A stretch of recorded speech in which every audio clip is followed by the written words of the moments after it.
આજે ન્યાયતંત્રના ઇતિહાસમાં એક ખૂબ જ મહત્વપૂર્ણ ઐતિહાસિક દિવસ છે. વર્ષ 2008માં ગુજરાતને હચમચાવી નાખનાર અમદાવાદ સિરિયલ બ્લાસ્ટ કેસમાં આજે ગુજરાત હાઈકોર્ટે અત્યંત મહત્વનો ચુકાદો આપ્યો છે.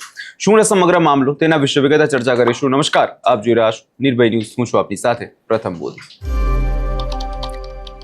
અમદાવાદ સિરિયલ બ્લાસ્ટ કેસની ગંભીરતાને તેમાં જે પીડાયેલા પરિવારોની વેદનાને ધ્યાનમાં રાખીને હાઈકોર્ટ નીચલી કોર્ટ એટલે કે અમદાવાદ સિટી સેશન કોર્ટે ચુકાદો સંપૂર્ણ યથાવત રાખ્યો છે.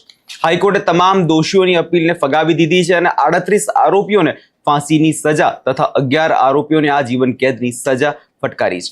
આ સાથે જ હાઈકોર્ટે ઈજાગ્રસ્તોને વળતર ચૂકવવાનો પણ મહત્વનો આદેશ કર્યો છે. આ સમગ્ર ઘટનાક્રમ પર નજર કરીએ તો 18 ફેબ્રુઆરી 2022ના રોજ અમદાવાદની સેશન્સ કોર્ટે જે ચુકાદો આપ્યો હતો તેને દેશના ન્યાયિક ઇતિહાસમાં એક ઉદાહરણ સમાન હતો. ત્યારે એક સાથે 38 આરોપીઓને ફાંસીની સજા ફટકારવામાં આવી હતી ને એક જ રેકોર્ડ હતો કે ચુકાદા સામે રાજ્ય સરકારે હાઈકોર્ટમાં કન્ફર્મેશન માટે અરજી કરી હતી.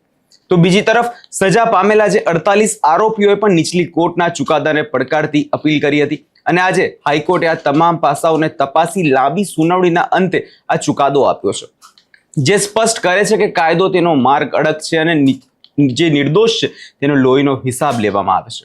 કોઈ પણ કોર્ટે આ મામલે કસર નથી છોડી. હવે થોડું આખા ઘટનાક્રમ પર નજર કરીએ તો 26 જુલાઈ 2008નો એ દિવસ જ્યારે અમદાવાદ શહેરના 20 અલગ અલગ સ્થળોએ આ સિરિયલ બ્લાસ્ટ કરવામાં આવ્યા હતા. એ કાળી સવાર જ્યારે ભરચક વિસ્તારોમાં થયેલા બ્લાસ્ટમાં 56 નિર્દોષ નાગરિકોએ પોતાનો જીવ ગુમાવ્યો હતો અને 200થી વધુ લોકો ગંભીર રીતે ઈજાગ્રસ્ત થયા હતા. આ હુમલો નહોતો માત્ર શહેરની શાંતિ અને સલામતી પર એક મોટો આઘાત સમાન હતો. એ સમયે શહેરના હોસ્પિટલથી લઈ જાહેર સ્થળો સુધી જે અફરાતફરી અને દર્દનાક દ્રશ્યો સર્જાયા હતા તેને આજે પણ લોકો યાદ કરીને કંપી ઉઠે છે.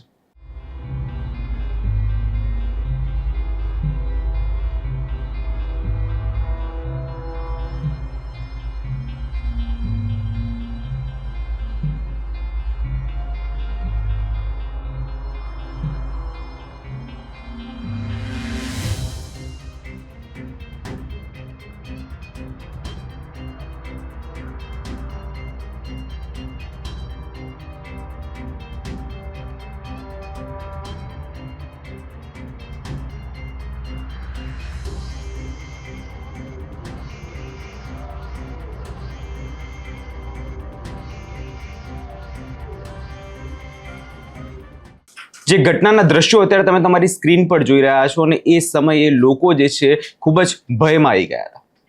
અને આ જે કેસ છે તેની તપાસ એટલી જટિલ હતી કે તમને અંદાજ એ વાત પરથી લગાવી શકાય કે આમાં 35 અલગ અલગ FIR નોંધવામાં આવી હતી અને 548 જેટલી ચાર્જશીટ દાખલ થઈ હતી. આ કેસમાં કુલ 6000થી વધુ પુરાવાઓ એકત્રિત કરવામાં આવ્યા હતા અને 1067 જેટલા સાક્ષીઓની જુબાની આ કેસમાં લેવામાં આવી હતી. આટલી વિશાળ તપાસ બાદ 7000 પાનાનો તો માત્ર ચુકાદો જ હતો અને તેની પેપર બુક 7.88 લાખ પાનાની હતી. આ આંકડાઓ દર્શાવે છે કે આ કેસ કેટલો વ્યાપક હતો અને તેની તપાસમાં પોલીસ અને તપાસ એજન્સીઓએ કેટલી જહેમત ઉઠાવી હતી.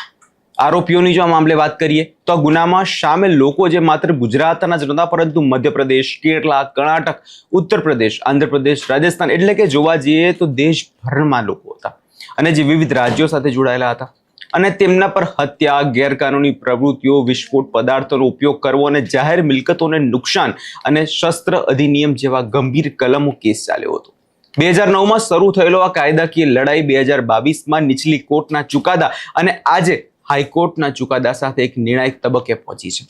આજની સુનાવણીને જો કદાચ ધ્યાનમાં રાખીએ તો હાઈકોર્ટે સુરક્ષા વ્યવસ્થા પર અત્યંત ચુસ્ત હતી. પરિસરમાં મુલાકાતીઓ માટે કડક તપાસની સૂચના હતી અને 120થી વધુ પોલીસ કર્મચારીઓ, DCP, PI અને SRPના જવાનો તૈનાત કરવામાં આવ્યા હતા. બોમ્બ ડિટેક્શન અને ડિસ્પોઝલ સ્ક્વોડ પણ દ્વારા સુરક્ષાની ખાસ તપાસ કરવામાં આવી હતી અને બધી તૈયારીઓ અને સાવચેતીઓ સાબિત કરે છે કે આ ચુકાદો કેટલો સંવેદનશીલ છે અને મહત્વનો છે. સાથે જ હાઈકોર્ટે રાહતની વાત કરતા ઈજાગ્રસ્તોને વળતર આપવાનો પણ આદેશ કર્યો. ગંભીર રીતે જે ઈજાગ્રસ્તોને 5 લાખ રૂપિયા અને સામાન્ય જે ઈજાગ્રસ્ત થયા હતા તેમને 1 લાખ રૂપિયાનું વળતર આગામી 31 માર્ચ 2027 સુધીમાં ચૂકવવાનો નિર્ણય આપવામાં આવ્યો છે. આ નિર્ણય એ પીડિત અને તેમના પરિવારો માટે થોડીક ન્યાયિક રાહત લઈને આવ્યો અને જેમના માટે આટલા વર્ષોનો સમયગાળો ખૂબ જ સંઘર્ષભર્યો રહ્યો હતો. 2008ના અમદાવાદના સિલી બ્લાસ્ટ કેસમાં ન્યાયતંત્રએ એકવાર ફરી સાબિત કર્યું છે કે આતંક અને હિંસાનો રસ્તો અપનાવનારને કોઈ દિવસ છોડવામાં નહીં આવે. 13 વર્ષની લાંબી ટ્રાયલ બાદ સેશન્સ કોર્ટે ચુકાદો અને આજે હાઈકોર્ટે જે મહોર દર્શાવે છે કે ન્યાયમાં ભલે વાર લાગે છે પણ ન્યાય લોકોને ચોક્કસ મળે છે. તમને શું લાગે છે? કમેન્ટ કરી ચોક્કસથી જણાવજો અને અમારી ચેનલ નિર્ભય ન્યૂઝને લાઇક, શેર અને સબસ્ક્રાઇબ કરવાનું ભૂલશો નહીં.